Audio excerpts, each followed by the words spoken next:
Hey, what's up, everybody? I wanted to talk to you today about the new Firepower 1010. I got one of these boxes shipped to me today, and I wanted to go over the features of this box, maybe some use cases, and then jump in and do a demo of the Firepower Device Manager, which is the on-box device manager for Firepower. Now, we'll talk about this also, but you can still manage this with FMC, Firepower Management Center, or Cisco Defense Orchestrator, CDO. But today we're going to look at the Firepower Device Manager for management. If you want to see a demo of the FMC or CDO, go check out some of my other videos on the YouTube channel. But for now, let's jump in here and talk about this device. So we'll start by talking about where it fits and some of the features. So this is a replacement for the ASA 5505 or the 5506. So branch, small office, or a home office would be kind of your typical use cases. I do have some customers that put this type of firewall behind or in front of POS devices, point of sale devices. I have a bank that connects their ATMs to it. So really good small form factor, great for retail, but it does have a rack mount kit that could be used to rack mount this in your typical rack. So that is an option. Now, as far as features go, this is a 650 meg per second next gen firewall that supports running ASA code and FTD code, which is pretty cool, right? It can support both of those code sets, run both of them. But I think two of the best features are features that were originally on our Firepower or ASA 5505, but they didn't make it to the 5506 platform. And we had a lot of customers ask for those features back, and so we brought them back in this Firepower 1010. And those are, one, the switch ports back here on the back. They are layer 2 switch functionality built into these. So if you remember, that was on the 5505, wasn't in the 5506. And then in addition, we've got two PoE Plus ports here that are built into the device. Again, was on the 5505, not on the 5506. So we listened to our customers, brought those two features back here on this box. So now, with the PoE, you could plug in an access point or a phone and provide power there in a small office environment. Now, like I said, this is a next-gen firewall. So in addition to the Layer 7 application-aware firewall features that allow you to do application visibility and control, it also has a next-gen IPS built into the box that's backed by Cisco Talos, which, as you know, is the industry's leading threat research team, and provides a lot of value there in providing rules to go into this box for IDS, IPS. In addition, we've got AMP built into the box. Allows us to inspect files for malware that are coming into the box. So if it's a known good file, we will pass it on through. If it's known bad, we'll block it. But if it's got an unknown disposition, we can send that to ThreatGrid, which is our cloud sandbox solution. So ThreatGrid will analyze that file, maybe look for some sort of indicator of compromise, suspect quiet long flow, maybe hooking the keyboard or changing a registry key, something like that. If we see something like that, we'll return a score that of a bad file, so a bad disposition. If it looks good, everything's good, we'll return a disposition of good. So that's pretty cool. Built into the box again, advanced malware. And then we've got our URL filtering built in. We've got our site-to-site VPN, and then we've got remote access VPN with about 70 sessions. So if you need to scale above that, we've got other boxes for that, but this box will support about 70 sessions on it. Like I was talking about earlier, for management, we've got the option for the onboard Firepower Device Manager. which is a significant upgrade from the days of ASDM if you're used to that on the ASA. But we also support FMC and Cisco Defense Orchestrator, or CDO, for management options. And those two are really good if you're managing a lot of boxes, right? The Firepower Device Manager is good for managing one or two boxes, but if you're managing 50 plus boxes, 20 plus boxes, something like that, you don't want to be logging into one box at a time and making a change. I want a single pane of glass where I can manage all the firewalls that I support from that one location and push policy from there. So that's FMC and CDO. Now, a lot of times I'll position FMC for companies that have really secure, mature SOCs, secure, security operations center. And then I will position the CDO for teams or companies that are managing, the network engineers managing the firewall. Right? So maybe a NOC is managing the firewall. Or if the company supports like ASAs, Firepowers, and maybe even Meraki MXs, all three of those are supported in CDO. So the CDO allows me to have a unified policy across all those platforms managed from one spot. So that is very cool. Now, on the box here, we'll look at some of the features here. You can, like we talked about, we've got the layer 2 switching functionality back here. We've got the PoE ports. You've got your power port here. And then you also got your two console ports. You got your small USB console port, and you got your standard RJ45 console. And then you got a management port here. You've got a Kensington secure lock here, so if you're in like retail or something, you want to secure the device, lock it down so it doesn't walk off. That's a good feature there. You've got a USB port here that allows you to do image upgrades, and then right here you see that little spot right there. That's a little reset button. Hold that down for about 3 seconds, power off the device, power it back on, and it'll be factory defaulted. So some pretty cool features. We're going to power this thing up, and we're going to jump in and take a look at Firepower Device Manager. But before we do that, one thing I want to let you guys know is when you get one of these for the first time, that first boot, it takes about 40 minutes to boot up. It's kind of crazy. So when you do that and you power it up, don't get concerned that you got a DOA device, or something like that. Maybe go drink a couple cups of coffee or something like that, and come back 40 minutes later, and you'll be good to go. But and after that, it's just a normal boot process that you're used to with an ASA or a Firepower. It's pretty quick. So let's plug this thing in and jump into Firepower Device Manager and take a look. All right, here we are at the Firepower Device Management screen. And before we get started here with this setup, I wanted to just talk about the interfaces real quick.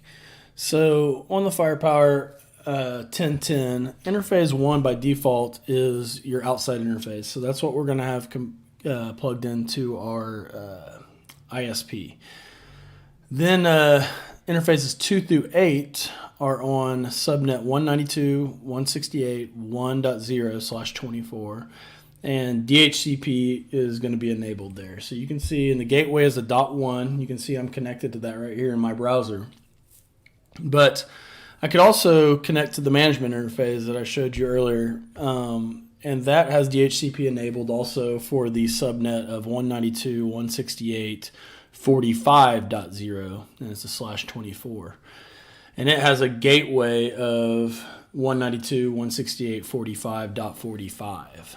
So you could connect to that, get an IP address in that subnet, and connect to this same management screen here.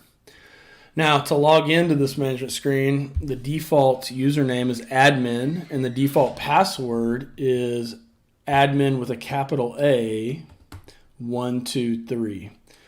So we use that to log in, and it's going to pop up a EULA screen here to accept the base license.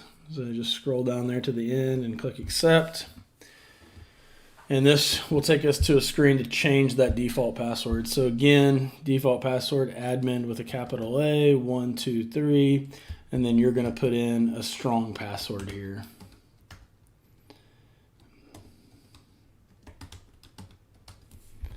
Let me click change.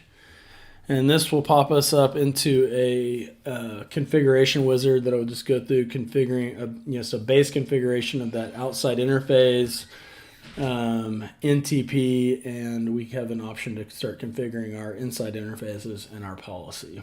So here, I've actually got mine set up on my actual firewall.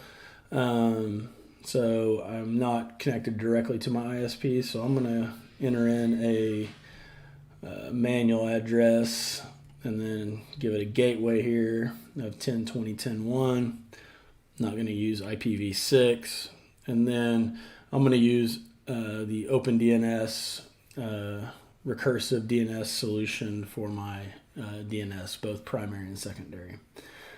You don't have to have an umbrella licensing policy to use these IP addresses. They're actually very, very fast performance, very good recursive DNS solution. And then I'm going to give it a host name, and I'm going to click next. Now this is going to go through and deploy this config here on the device, and it says, you can see there, it takes about 2 minutes. So I'm going to pause the recording, and we'll come back whenever this deployment is finished. Okay. So that deployment completed, and now we're here at the NTP time setting configuration screen. So I'm just going to keep the defaults here, use the default servers, UTC. So I'll click next, and it'll save this setting. And then last is looking at licensing. So I could go to my smart account and generate a token and put the token in right here, and it would register this device to my smart account. But I'm going to go ahead and accept the 90-day evaluation period, because I'm going to show you guys how to register this device with your smart account once we've gone through this wizard. So I'll select that 90-day eval, click finish. And then it should pop up a screen here to allow me to configure interfaces or start configuring policy. So I just want to show you here, if I click on this interface button here, it's got the information for the outside interface that I just configured. My IP address gateway is going to be in there also if I hit edit. So it's got that information in there. I click OK. You can see that's in our routed mode interface. But at the same time, you can see here I've got my BVI for my data interfaces 2 through 8. So you can see that it's a default gateway of 192.168.1.1 for those. If I wanted to, I could come change that for these interfaces right here. I could select what interfaces I want to be a part of this bridge group. I could create multiple bridge groups, maybe put interfaces 2 through 4 in one bridge group and 5 through 8 in another. But I'm going to leave that as is. But you can come down here, and I'll just show you. You can change the subnet. Maybe you don't want to use the .11. But if you do that, you need to come here and change the DHCP pool if you're going to do that. So change that to 2. And there we go. And we click OK. And so now you can see here we need to deploy that change. So if I come here, it's going to show me what all I'm changing with this deployment, and I can go ahead and click deploy. So I'm going to go ahead and do that. I'll pause the video, and then we'll come back when this is done deploying again. Okay, we're back here. That deployment's finished. You can see here my interfaces are now 2.1. So let's move on and let's start looking at, let's go over to this home screen, back to the home screen. And you can see here routing. I can come here and configure routing. I got my default route in there right now that we entered during that wizard. I could add additional routes if I want to just by clicking the plus button here. Right? I don't need to do that right now, but just showing you that you can. And then updates. So I come here, I click configure updates. And this gives me the ability to set up some scheduling for my geolocation database, my rules database, vulnerabilities, database, and then my security intelligence feed. So first of all, I'm going to go ahead and start that security intelligence feed update because we're going to need that for a policy here in a minute. And I'm going to schedule that to update hourly. My vulnerability database, I'm going to schedule that daily. We'll do it at about 1 a.m. And then I'm going to tell it to deploy this after it downloads any updates. Same thing with our rules database. We'll go 1 a.m. and we'll choose to have that deployed after it's downloaded also. Our geolocation doesn't update a ton, so I'm going to choose to do that weekly. Let's say Sundays, maybe 3 a.m. There we go. Save. Now you can see here also it shows us our current version we're running for the FTD operating system, and we could browse and select an upgraded image and deploy that from here also. We're not going to do that right now, but that's where you would go to do that. So if I come over here, I could continue. I could configure my backups. I'm going to go over here and we're going to enable a couple features on the device right now. So I'm going to come here, and this is where we're going to actually register our device with our smart account portal here in a little bit. But for now, I'm going to enable some licensing subscriptions. I'm going to enable the threat subscription so I can get Talos threat intelligence. I'm going to enable malware licensing and URL licensing. Now you can see the base licensing is already enabled. That was the EULA we accepted at the very beginning. And then I could also install a remote access VPN licensing that is included, right? So go back here. You can see here I could come configure site-to-site VPN. I could configure my remote access VPN. Now, down here on the side under system settings, a lot of this was configured during the wizard, but one thing, like the management access, I might want to come in here, I might want to set up AAA, or even on my management interfaces or my data interfaces, I want to come here and maybe I select what subnets can connect into manage, right? So let's say I come here and I want to allow my inside networks like to connect in, but I want to limit it to a subnet, right? So I could choose, maybe a certain subnet to utilize. And so like right now I could come here and I could create a subnet. This is just going to create a network object, and we'll look at objects here in a minute, and we'll go ahead and create one right now because we're going to need it for some policies. So we'll go there, and there's our inside subnet, right? So I could choose that right there, and I could create a rule that said you got to be in this inside subnet to connect to, through the inside one of our data ports for management. And maybe I create an IT subnet or something like that. So that's where you'd come to manage that management access. And you can see logging settings. I can come here and I can set up a syslog server and some different logging stuff. Send malware logging to a syslog server, all that stuff. So that's where you'd come to do that at. But one thing we're going to actually do is with our DHCP server, you remember we actually changed our scope, and so you can see that was changed when we did that when we changed our subnet. But the one thing we need to do is we need to set up DNS to push to our clients whenever they get a DHCP address. So I'm going to go ahead and just use OpenDNS for that there too. I'm going to hit save. And now when we connect up to a computer it will actually get DNS. And you can see I'm connected right now here.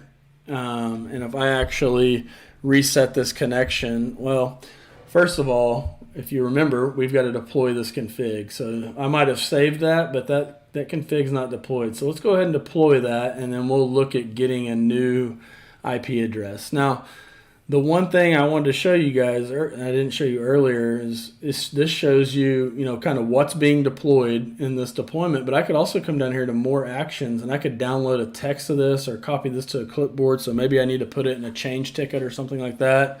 Pretty cool feature there. You could put in, exactly what all you're going to push and deploy as part of a change.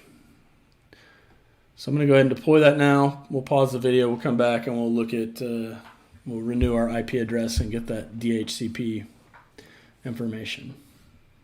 Okay, we're back here. That deployment has been pushed, and I should be able to come here and get renew my IP address and get the DHCP or the DNS server information that we just configured. And there we go. You can see my DNS server information now. All right. So we'll go ahead and move that over, and we'll continue with this configuration. So, now we want to go, let's go and before we start configuring policy, why don't we go actually register this device? So if I come down here and we go back over to licensing, right? We talked about this just a minute ago. So if you've never registered a device, you're going to go to software.cisco.com, and you should have a smart account. So you'll have to log in.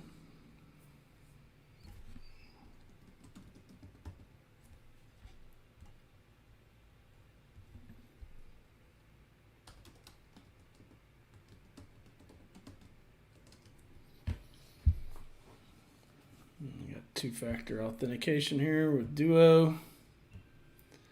So I'll go ahead and send a push. I'll go ahead and authenticate. And you can see here, I'm going to go to my smart account. I'm going to go to Smart Software Licensing here. Click on that.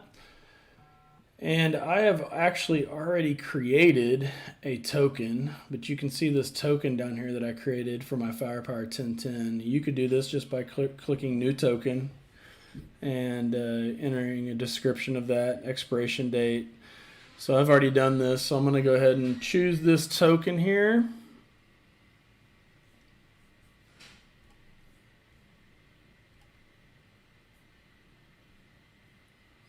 Choose that token, copy this. I'll go over here to my Firepower, register the device, paste that token in there, and now I'm going to register. So it should go through the registration process, register that, and then pull down my licensing. So we'll give that a second to complete. I'll pause the video. We'll come back when the registration is done.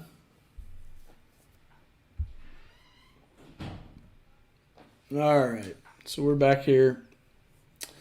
I've registered my device now, but it's still showing that I'm in an evaluation period, because if you look over here in my smart account that I registered to, I actually don't have any licensing. I need to get that updated with the licensing. So we'll give that a second to update. I put the licenses in there, and now it should pull those, but we'll see. Give that a second. We'll go ahead and continue on with the configuration and come back and look at that in a little bit. So let's look at creating a few policies now. So if I go over here to my policies, but before we do that, actually, I'm gonna look at objects, because I need to set up an object before we start doing policies. So you can see here under objects, I've got a couple network objects already configured. There's the one that we configured earlier right there, the inside net. Then I've got a couple ports that are configured here, port objects. And then I've got my security zones, my inside zone, my outside zone, and then so on and so forth. But what I want to do here is I want to go down to my geolocation. I'm going to create a geolocation object. I'm going to call this, let's call it Geoblock. So we're going to shoot, like maybe I could choose some continents that I want to block here, right? Maybe I don't have any business. I don't do business in Asia at all. So I just want to, I'm going to choose that to block. And then let's just do like Brazil. How about that? So let's block Brazil. I don't do any business in Brazil. I want to block that. Let's choose OK. So we'll use this on a policy here in a minute for geoblocking. You can see here to use that though, I'm going to have to do a deployment. So I'm going to go ahead and show you that we can actually hit deploy here. And it's working on this deployment. I could click OK and just continue working on this box while that deployment's in the process. And you can see here this orange dot will go away once that happens. So if I click policy, let's actually go start working on some policy. You can see here I've got some two policies already in place. One that allows inside to outside and one that's allowing my inside to inside for that layer 2 switching. But first, before we configure any access control policies, I want to go configure some security intelligence policies. And security intelligence is really cool. This is where the power of Talos comes in. If you're familiar with Talos, it's the largest threat research organization in the industry. Seeing more data, more emails, several white hat hackers, threat researchers, analysts, just constantly providing threat intel and enriching the data and the context on your systems. If you've bought Cisco security solutions, right? And you can see here, it kind of gives you a description of what this looks like. So an incoming packet, it's going to be inspected by the security intelligence policy right away as it comes in. And if it's a bad packet, we're going to drop it, right, before we go to any other policy that we configure, right? So let's go enable that and let's look at exactly what this looks like. So we should have these, so you can see known hackers, known bank fraud, known bogon, known bots, known CNC, crypto mining. You can just go down through here, exploit kits, right? I mean, malware, newly seen domains, phishing. We're just going to select all these. This is threat intel that Talos has gathered. And we're going to add those to that block list. Now we're also going to do the same thing. We did that for networks. We're going to do the same thing for URLs here. So we're going to go select all these right here. I wish there was a way to select all, but there is not. I have submitted that request. So we'll see if it gets added maybe in a new release at some point. So go ahead and click OK. And now we are going to be blocking those packets that come into our device before we even see them with any of our other policies, right? So that is very, very cool. We'll go over to our access control policy now. Now you see in order for that to take effect, we actually got to deploy that policy. But let's go ahead and configure a couple of different access control policies right now. So let's just show you that we can go out and browse to Amazon.com. How about that? Let's choose a shopping site. So we can go there. We can get to Amazon. So let's come in here and let's deploy maybe a URL policy, an app policy, a malware policy, and a Geoblock policy. So at the top of our policies, let's start with the Geoblock. We don't want to anyone inside our network going to any of those locations that we put in our Geoblock, right? So from inside zone and that subnet to outside, we are going to block. We want to choose block here. Any of those, choose geolocation for network. We'll scroll down. We'll choose our Geoblock object. We're going to block any of this traffic. Now we want to log it, so we'll go over here to logging, and we'll log at the beginning and end of the connection. So we just put a block policy in. We'll put it at the top of our order there. Click OK. Oh, we need to give it a name. So let's do Geoblock out. So now we've got a policy that's going to block anyone from inside our network to not block them from connecting to any of those geolocations. Let's do the same thing in. If we're not doing business with any of those locations, let's do a Geoblock in for those same locations. We'll block it. So we want to say from outside. the network is any of those countries, we want to block it coming to the inside, and we could just leave it as inside, but I like to be more specific. We'll choose the network there. So we're going to block that. We're going to log it. Make sure we log it if that happens.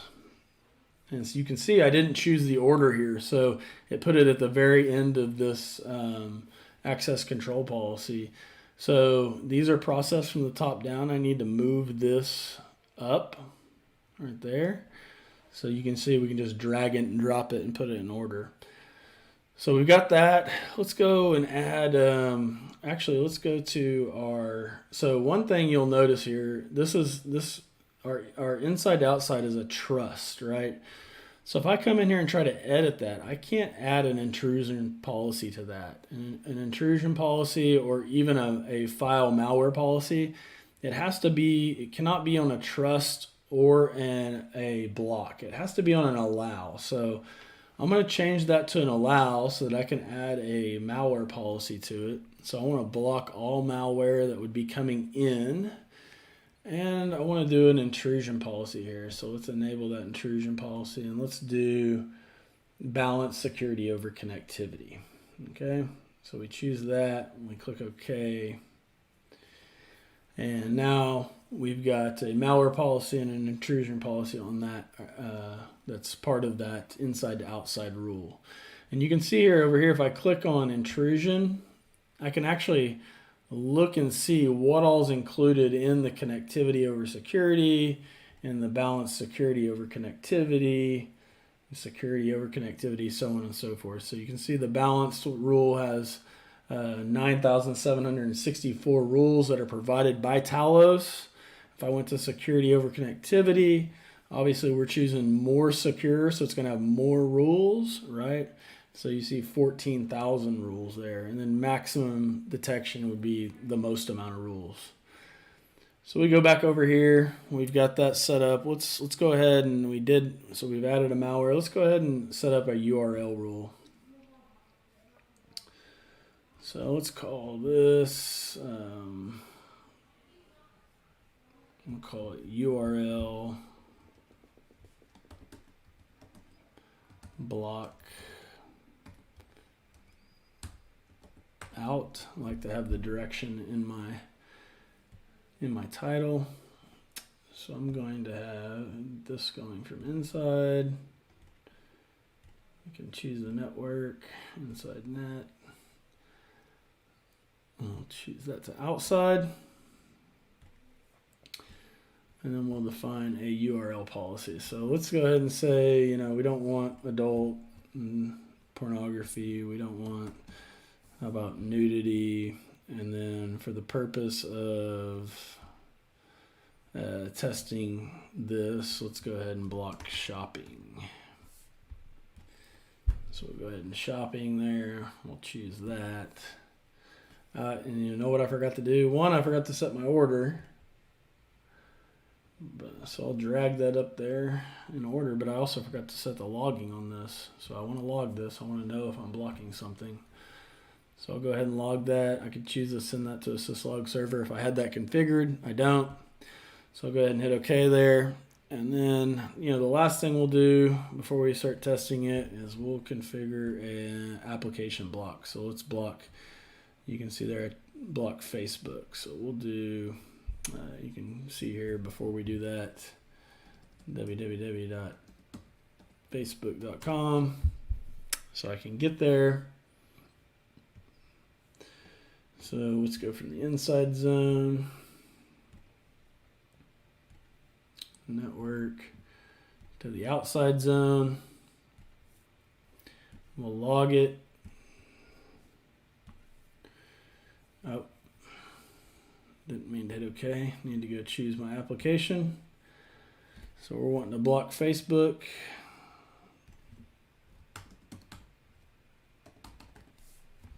So you can see I can block Facebook altogether. I could block Facebook comments, games, likes, messages. Pretty granular there. I'm just going to block Facebook altogether. Click block Facebook. And I'm going to go ahead and hit OK, and I'll drag that into the order I want it. So now we've got those set up. You can see here we can choose our this little target icon here, and you can see it pulls up and shows you the hit count for each one of these. So right now none of these have been hit mainly because I haven't deployed it. So let's deploy that real quick. Hit deploy. And we'll wait for this to deploy. I'll give it a second. I'll pause the video and we'll come back when it's done deploying, and then we'll look and see if we can block Facebook and Amazon. Okay, we're back here. That deployment is finished. So go ahead and hit OK here. Hit our target there. And let's go over here and let's refresh this Amazon page and see if we can get that. Should block it. The refresh should fail. Same with Facebook.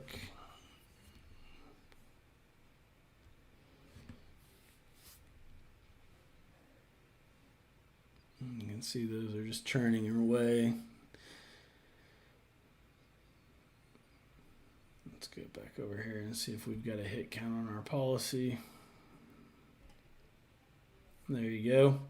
See our URL and our app policy both got hit counts now. You can come over here and you can see those pages couldn't be reached. So that works. So just some basic policies that we configured there. You get the idea of how to configure those. Let's take a look at the monitoring piece now. So I could come over here. I can just get some basic system monitoring information, throughput, basically resource utilization. I've got my network overview. I don't have identity set up right now, so you can just see IP addresses, top destinations, URL categories, things like that. But you get the idea here. So just some good monitoring statistics that you can get on the device. This has been kind of a high-level overview of this device. I hope you enjoyed it, and if you've got any questions, please throw those in the comment section, and I'll try to get back to you as soon as possible. Just wrapping it up here, we're showing you these event sections here. So a lot of cool features on this box. Great box for using at branch locations. I'll talk to you guys in the next video. Have a good one.